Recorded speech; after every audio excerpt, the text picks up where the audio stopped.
மதுரையில் ரூபாய் 3.80 கோடி ரூபாய் ஹவாலா பணம் பறிமுதல் செய்யப்பட்டிருக்கிறது. கூடுதல் விவரங்களை வழங்குவதற்காக செய்தியாளர் செல்வகுமார் இணைகிறார். செல்வகுமார், விவரங்கள். மதுரை மீனாட்சி அம்மன் கோயிலை சுற்றி இருக்கக்கூடிய பகுதிகளில் ஹவாலா பணம் பரிமாற்றம் செய்வதாக விளக்குத்தூண் காவலர்களுக்கு ஒரு ரகசிய தகவல் கிடைக்கிறது.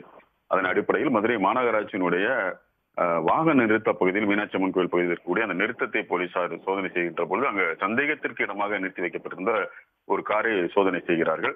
அப்போதுதான் அந்த காரில் சுமார் 3.80 கோடி ரொக்க பணம் இருப்பது தெரிய வந்திருக்கிறது. இது ஹவாலா பணம் என்ற சந்தேகத்தில் போலீசார் அந்த பணத்துடன் சேர்த்து மதுரையை சேர்ந்த பாபுராவ், அதே போல பிரம்மாஸ், மகாராஷ்டிராவை சேர்ந்த மிட்டல், அஜய் உள்ளிட்ட மொத்தம் 5 பேரை இந்த பணத்துடன் விளக்குத்தூண் காவல் போலீசார் அவர்களை பிடித்து விசாரித்து அவர் காவல் நிலையத்துக்கு அழைத்து வந்தார்கள். பின்னர் இந்த பணம் வருமான வரித்துறைக்கு தற்போது மாற்றப்பட்டிருக்கிறது.